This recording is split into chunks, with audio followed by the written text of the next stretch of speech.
girls team, I started to tell them that I just said that this is sort of, you're a part of something bigger than just yourself. This is a program that is, I don't want to say elite, but that sort of that level. You're part of something that's bigger than just yourself, and the people before you want you to hold that reputation. There's a standard that we want you to hold. Welcome to a Run On Culture podcast. I'm here with Timothy Marcoe from Onj Roberts High School. He's the head track and field and cross country coach. Tim, how are you doing today? Good. How are you doing? Great. I want to jump right in here with a question just to start out.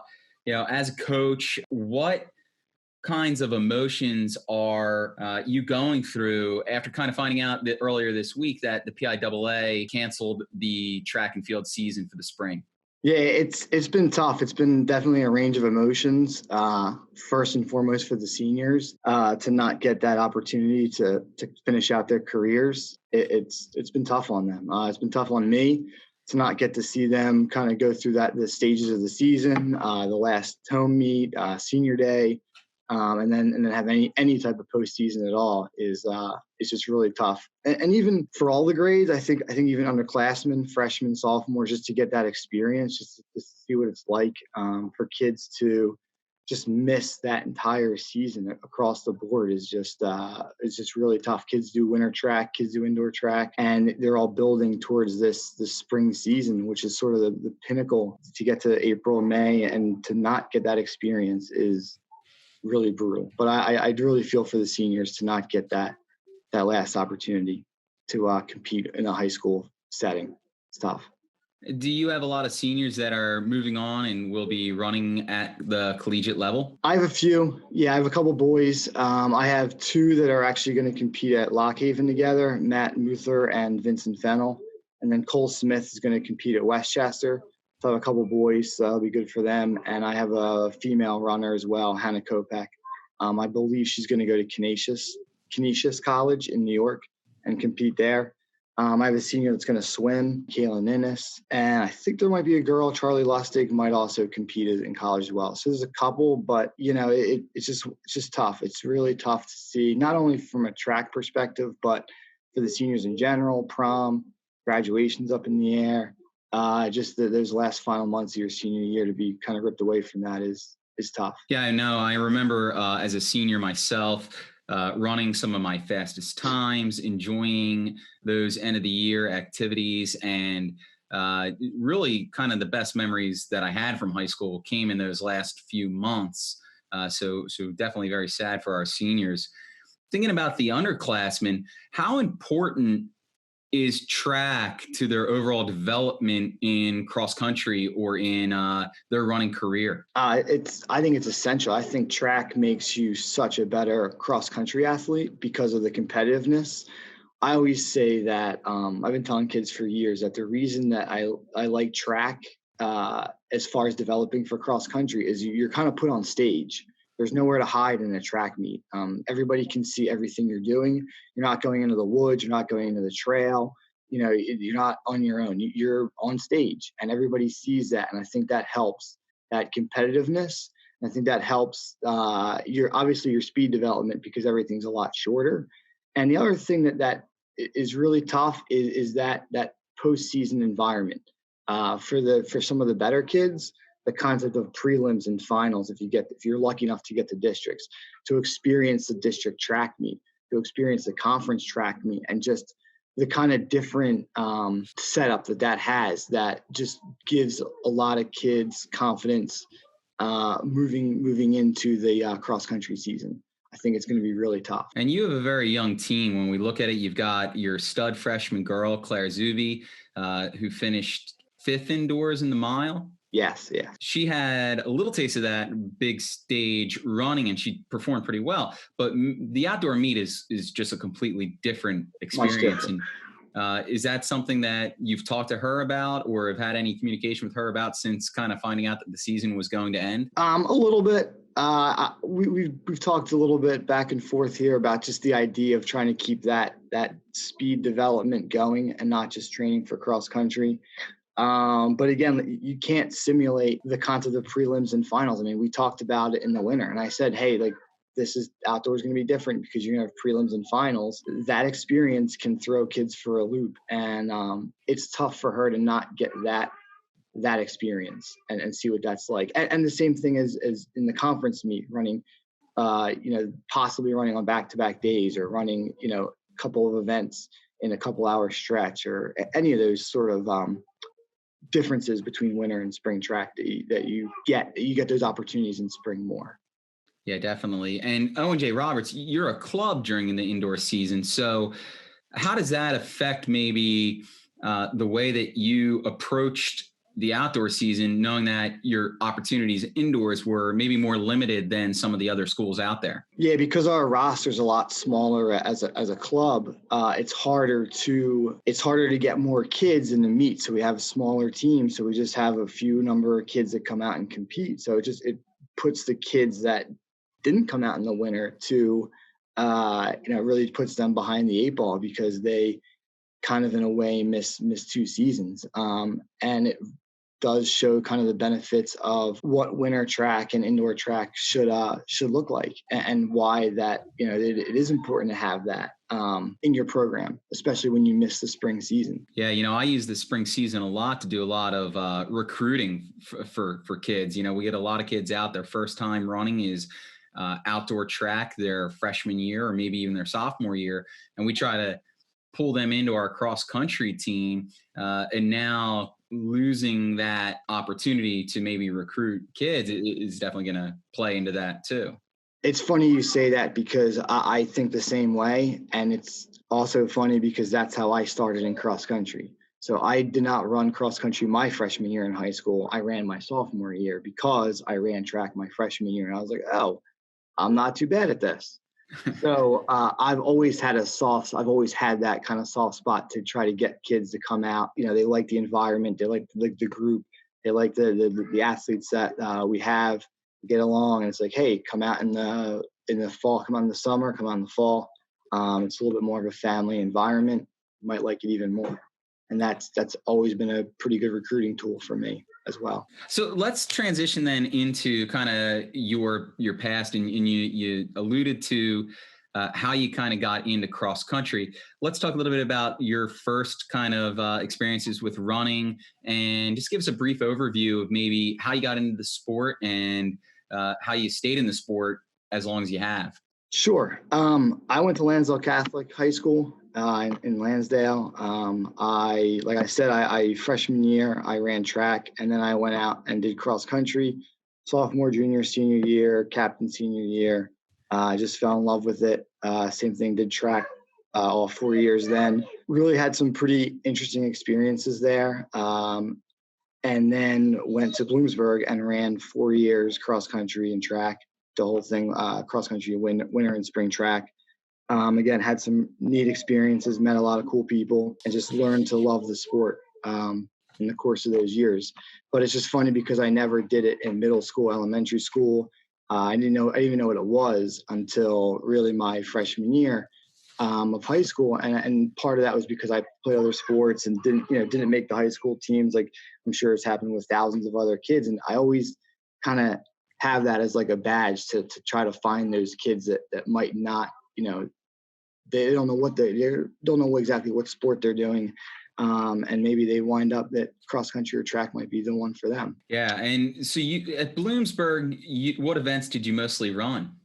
I mostly did 5K, 10K, a little bit of the mile indoors, a little bit, but more like 3K, 5K, and then 5K, 10K outdoors. And if I'm right, you ran 15:57, right? Yeah, something like that, somewhere around there. That's a pretty solid time for on the track there. How did you get into coaching then? So you graduate Bloomsburg, you're a teacher, obviously, you teach at the high school. And how does coaching kind of develop then for you? So I actually got my first coaching job at Owen Roberts to be an assistant track coach before I even teaching, or it was the spring of, I graduated in December, what was it, 2009, January 2009, whatever you want to call it there. And then I started coaching that spring at Owen Roberts while I was like subbing. I started subbing right away. And I was an assistant for Eric Wenzel. And then that following fall, became an assistant to Dave Michael, who had been there for about 30 years. So I got to be the assistant for those two coaches for a number of years. And then in 2016, I became the head coach, the head track coach. Eric Wenzel and I switched. I became the head track coach in 2016 for the boys and girls team. And then in 2017, cross country season was Dave Michael's last year. He was there for over 30 years. And then 2018 was my first year as the boys and girls head cross country coach.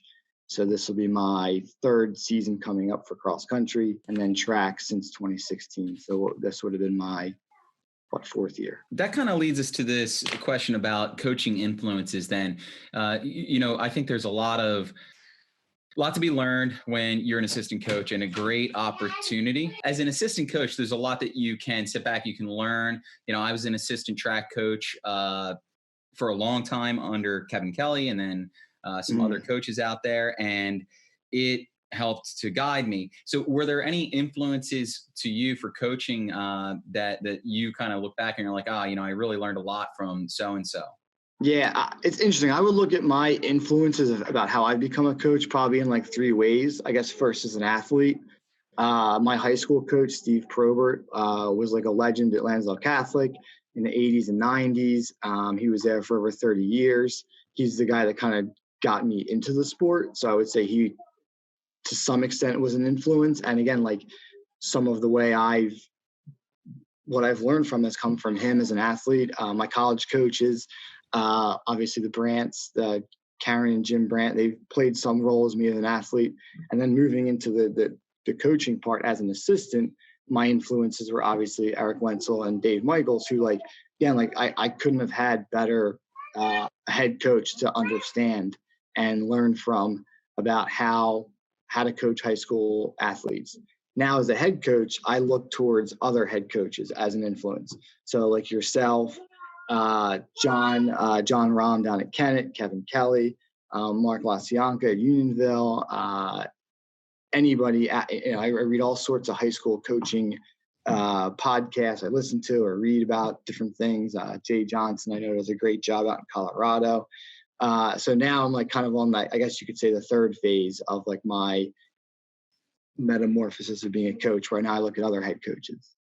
I heard or read or something about, I think it was on a McMillan podcast, about how he said, I started out just kind of copycat coaching, and then I moved into more understanding what I was doing and developing it. And I feel like you do go through phases of development as a coach, whether as an assistant up to a head coach, and you take from the people around you. I think one of our marquee or workouts that we kind of do every single year in track season, I took directly from Kevin Kelly, and we do it every year now at Downingtown West. Yeah, I mean, it's interesting. I mean, definitely being an assistant coach, and you can speak to that, like you said, I think just understanding how the politics of a school district and how to run a program and how to just the logistical aspects. I could never imagine being a high school coach, being a head high school coach right away. I think just learning from people that have been around the sport for a long time really helped me to understand and grow and develop.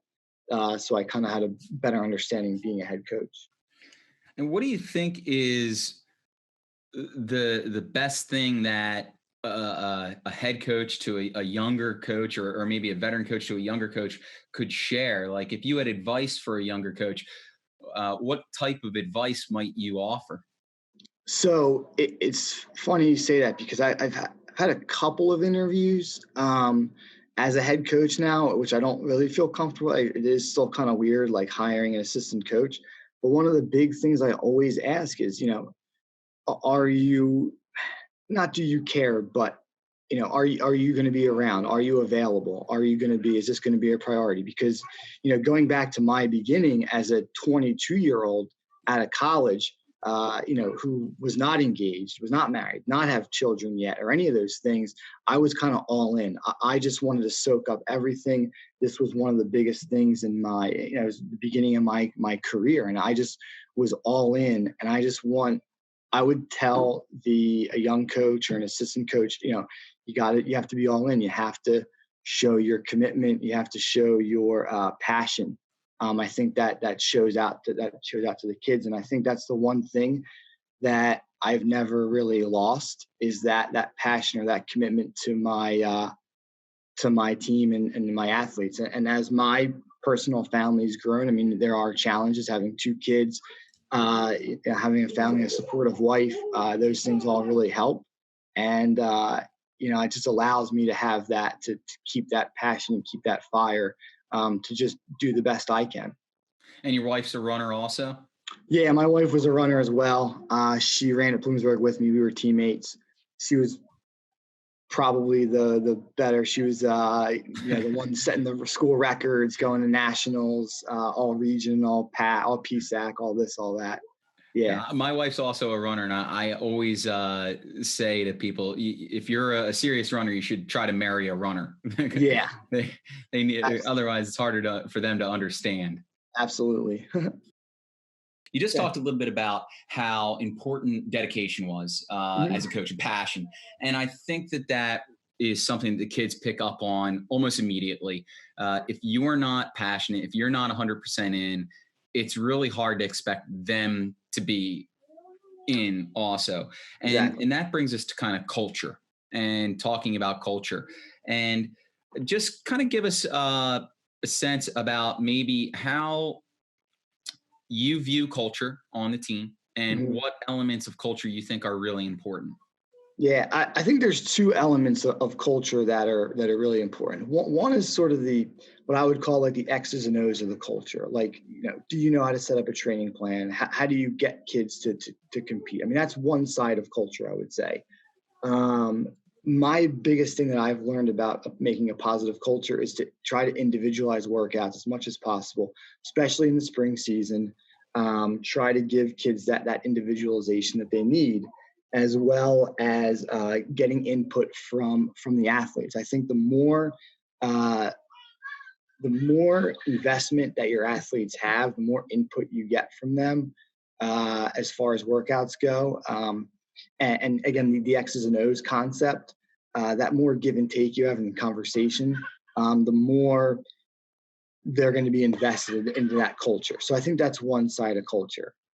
I think the other side of culture is the outside of the X and O's. What are you doing to give kids experiences? I tell kids this all the time. I say, I want to give you experiences that you might not get anywhere else. Indoor track is a great example. Going up to New York, going up to Ocean Breeze, going to the Armory, seeing the history of the sport. I think those are positive experiences that help build that positive culture. Whether or not you're showing, again, your passion, your commitment, you're taking time out of your life to go to New York, take kids up there and see that experience. In the summer, we do cookouts. We'll do a cookout in the summer where we're just kind of everybody meets, the team, call it a team picnic. The family comes, everybody comes. We just get together, talk about the season. We do it as kind of a beginning to the end of the summer, beginning of the school year thing.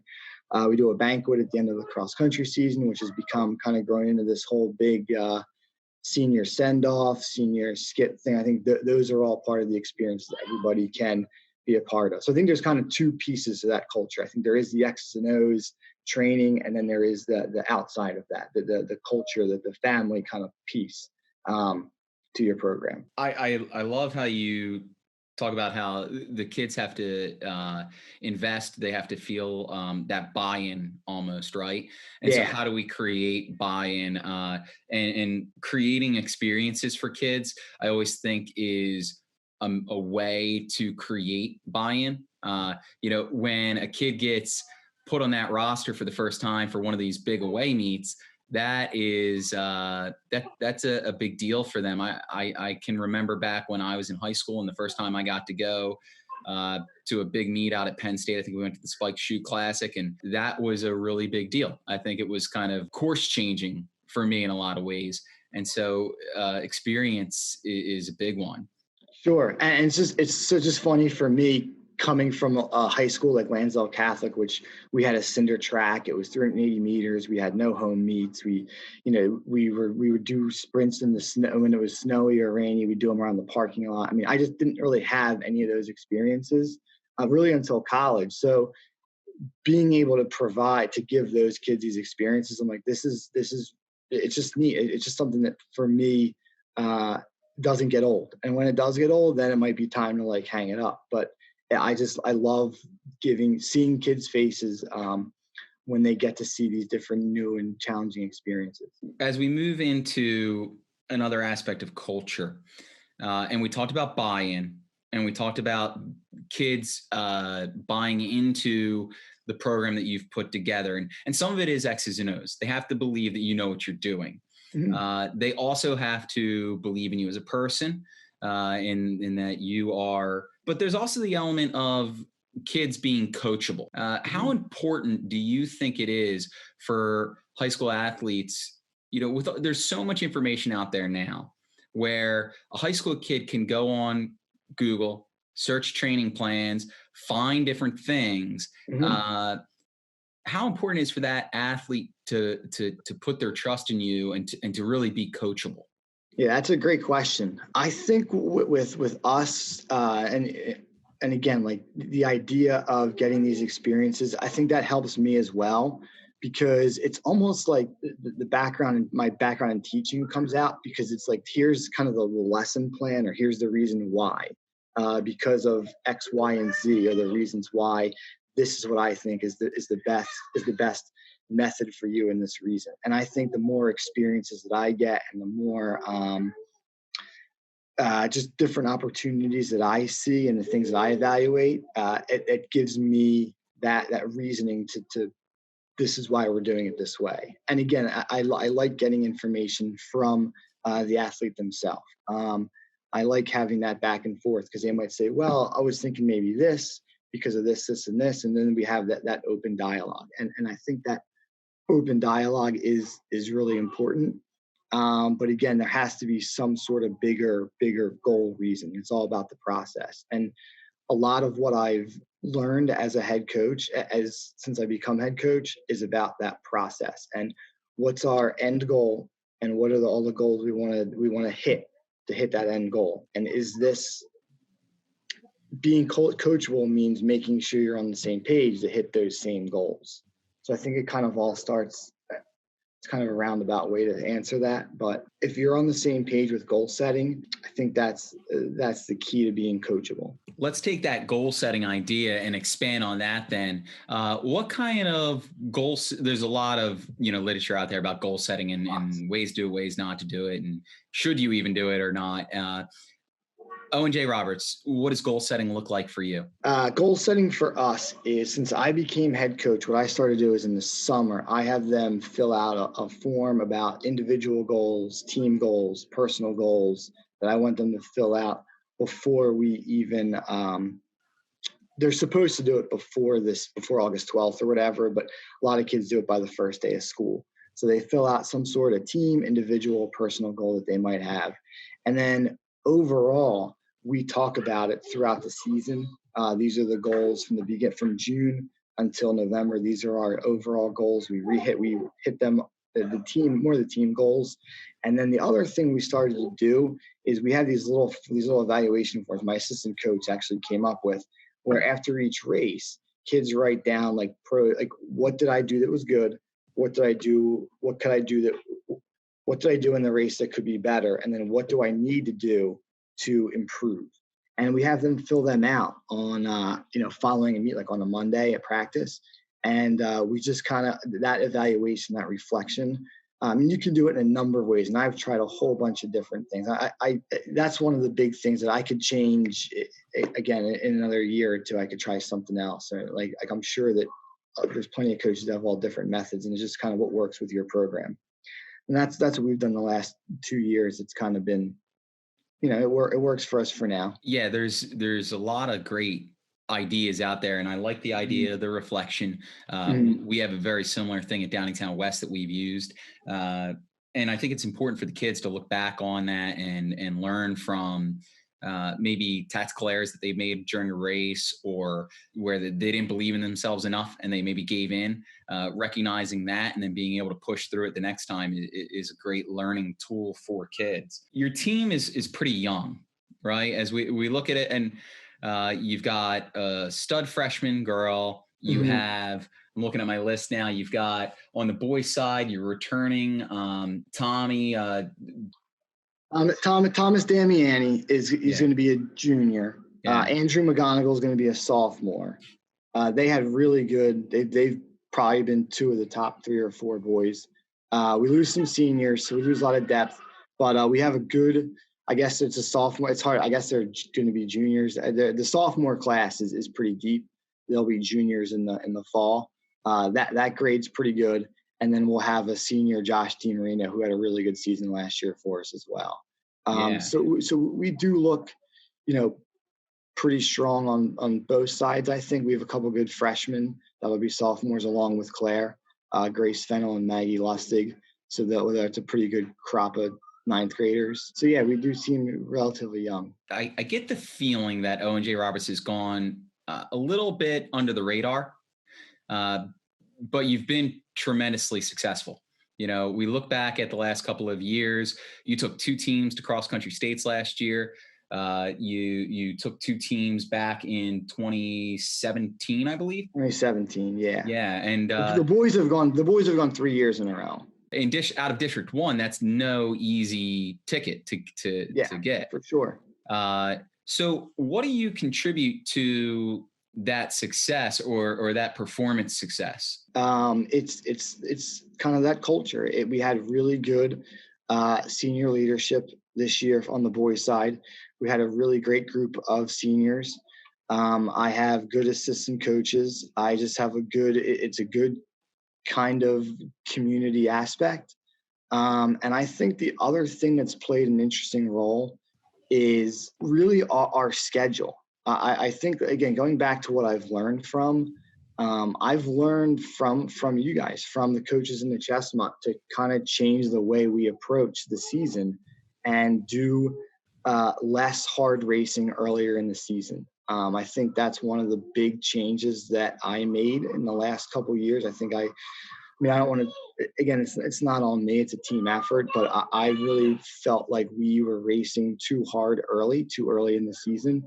And some teams that fits everybody, but I felt like that was a tactical change that I think has made us a little bit more fit, a little bit less tired at the end of the season. Definitely something I've evaluated. And even I still evaluate, because I know we were outside the top 10 the last 2 years at states, which I know is great that we made states. But looking back on it, I'm like, man, now that I have some time, I'm evaluating that right now. I'm thinking about, man, how can we get to the next step? I mean, what are we doing at the state meet where we're not making the top 10? So just that constant reevaluation and scheduling or whatever it might be is something I keep looking at. Same deal. I mean, I'm constantly reevaluating too. I think when you look at how do you get to the top, how do you make those little incremental changes to get there? You obviously have some foundational pieces that are successful. You mentioned community. You have a big booster club, or we don't really have a big booster club. We just have a lot of kids that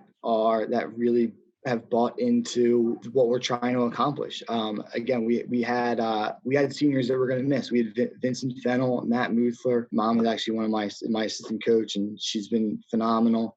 And Cole Smith. I mean, we had just a really great group of seniors that were around for, before this was the kind of, I guess you could say, the Liam Conway era, who's probably the best boy runner in school history that I got to coach. And those guys kind of fed off of him when they were sophomores, and they saw kind of what it took to get to that level, and they kept it going junior and senior year. And I think it'll be a little bit of a void, but again, we haven't, like you said, we have a nice younger group in, and you just want to kind of keep it rolling. You want to keep the ball rolling. What we've developed over the last 4, 5, 6 years, you just want to kind of keep that consistency up and keep that passion. So I heard from Pat Castagna from Tatnall one time. We were having a conversation at probably the Henderson Invitational, and we were talking and he said, it's a lot easier to get to the top than to stay at the top. And Sure. you're in that transition phase now where you've been pretty successful over the last couple of years. And how do you roll that over? How do you get a new crop of athletes to buy in, to continue to perform, to continue to get to that next level, to continue to further the program? Good question. When I'm able to figure it out, I'll I'll let you know. No, I mean, you just try to keep doing the same. Yeah, I don't want to say keep the same thing going, but just try to build off of what you've built. And I when I took over the cross country programs, what Dave, Michael, and I kind of built, dating back to, I look at 2012 as a big year for the girls program. We won our league 12, 13, and 14. And then we won it again in 17 and 18. Yeah. We went to 12, 13, 14, 17, 18, won 5 PAC championships in a 7-year window. And for the girls team, I started to tell them that, I remember, I just said, this is sort of, you're part of something bigger than just yourself. This is a program that is, I don't want to say elite, but that sort of that level, that you're part of something that's bigger than just yourself. And the people before you want you to hold that reputation. There's a standard that we want you to hold to. And I've talked to other coaches about that as well. I know one person in particular, Bill Corn from Strathaven, has done a great job of just saying, hey, this is how Strathaven runs. This is our standard. If you want to be in a Strathaven 4x8, this is the standard. And I've sort of tried to take that. I guess that's the way to answer the question. My idea would be this is the standard. We went to states 3 years in a row, and keep trying to kind of move the goal a little bit further. So it was win the league when I first started coaching. Then it was try to make states. Then it's try to make top 10 in the state. And then, in 5, who knows? And then maybe one day be on the podium or something at the state meet. That would be obviously the ultimate. Yeah, I know that was pretty big for us was when the expectations in our culture shifted, it became almost expected that we would be one of the best teams in the state. The boys, they made their way to state, and we won in 2015, and then it was just the expectation, hey, we're always one of the best in the states, and when we might not always be there, that might come and go, but right now, that's kind of that expectation, and the kids believe that they can reach that expectation, and that might be one of the keys. Is it's one thing to have expectations as a coach. Sure. It's another when the entire program believes that expectation. Yeah. And it's funny, as I'm saying that, like that sounds so easy to do, but as we know, it's a lot easier said than done, but that's the priority, is to try to get everybody to buy into that. And however you do that, there's like we've been talking about, and there's numerous ways to be able to do that. That's sort of the goal, is to kind of keep that standard and put it on the younger kids to try to say, hey, this is kind of what the expectation is. Even going back to your question about being coachable. Liam Conway was one of the most coachable kids I've ever had. And having that experience and seeing both, especially the boys team, but even the girls too. Just to see that sort of play out and the success that he had really helped that buy-in and that, this is the sort of standard we want to get to. So absolutely. You need at some point to have a transformational leader on the team that's going to bring you to another level. Mm-hmm. And that's great. Now, do you run with your team? I do. So I've noticed in a lot of the programs that I look at, the successful programs that I've looked at, not everyone, but a lot of them, the coach runs with the athletes. How important do you think that is? Again, that goes, I don't know how important. I would think it's important, especially with cross country. You can bike. It's funny because it just goes back to my influences, what I've just known. My high school coach ran with us.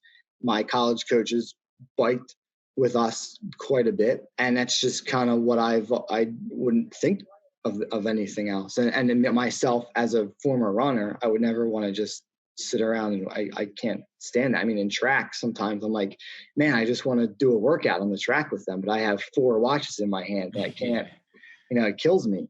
But I used to run with the boys. I'll tell you this, I did used to run with the boys, but I try to run with the boys a little bit, but it's not as much. It's a little easier to run with the girls right now. Once you have 2 kids, and I don't get out quite as much. It's a lot easier to run with the girls team a little bit more. Yeah, it's getting harder to hang with those varsity boys as we get Absolutely.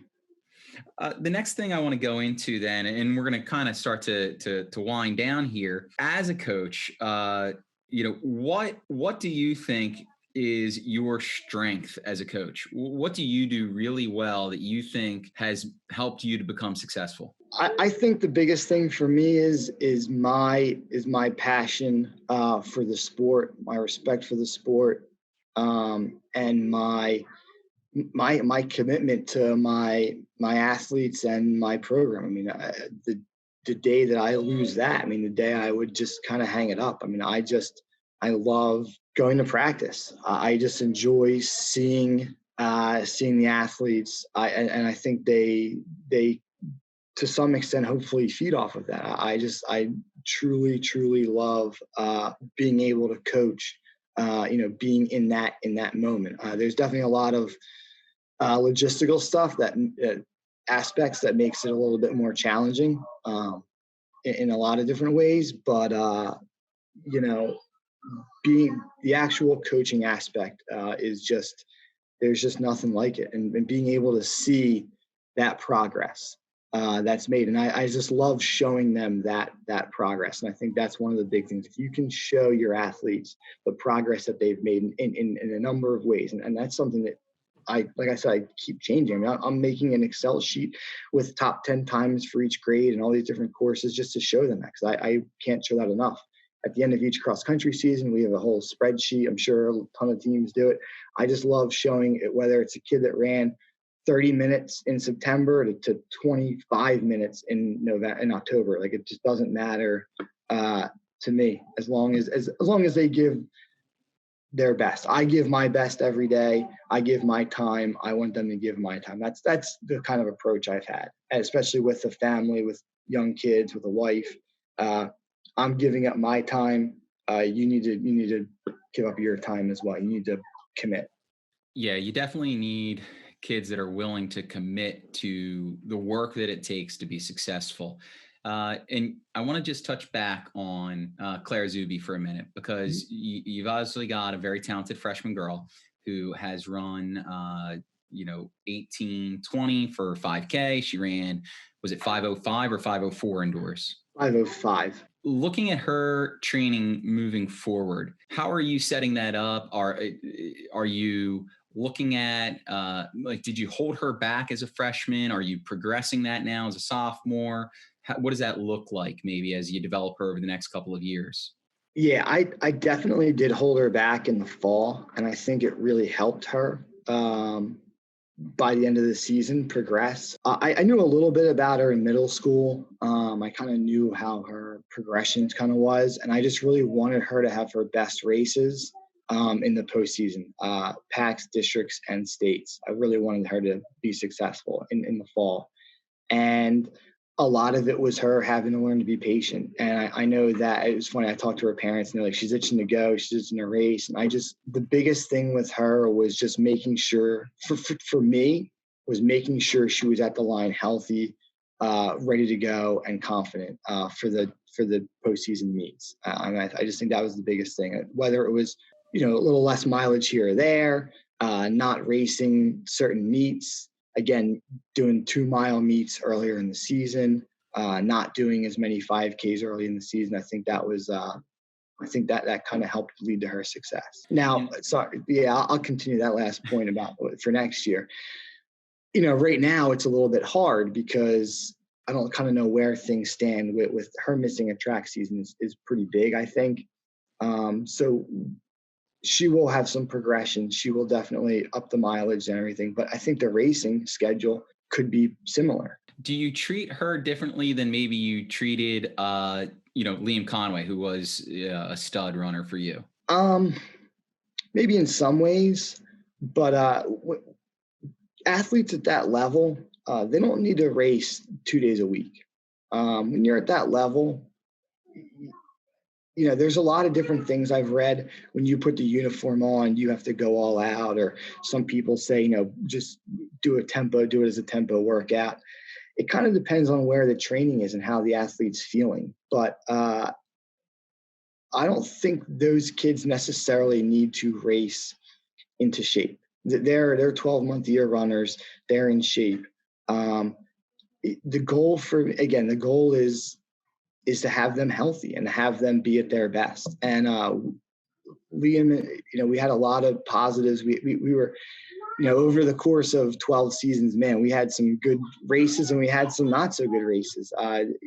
Senior year in track, at outdoor track, when he didn't make the final, it was brutal. But he won state titles indoor. So it's just, you have those ups and downs, and you just try to find what works best. And there's a bigger plan, but there's also going to be changes in that. You have to be adaptable. I agree with that 100%. You have to be willing to adapt. You constantly have to be making adjustments. I know you probably keep a notebook like I do, and that training plan is rewritten over and over and over again throughout the season. Absolutely. Yeah, for sure. I mean, and like you said, right now with the kids coming back, now that we know the season's over, I mean, that training plan is just sort of, man, what do we do? Where do we start? Yeah, I don't know. We have a Zoom meeting planned for this week to try and figure that out. We're going to have some conversations and talk about that a little bit. There are my celebrities in there. Yeah, there you go. There's the support system right there. Yeah, exactly. Got 3 rapid fire questions for you just to finish out here. Sure. First one is your top 3 running memories. Now they could be for you personally, could be coaching memories, can be however, history. Okay. Wow. All right. I'll try to mix it up here. I'll go coaching first. My best coaching memory was at States. It was 2017. I had Liam Conway was a junior. He finished third in the boys mile. Ran 4:15. Allie Brunton medaled in the mile. She ran 4:55. It was the first time she ever broke 5 minutes. First time I ever coached a girl to break 5 minutes.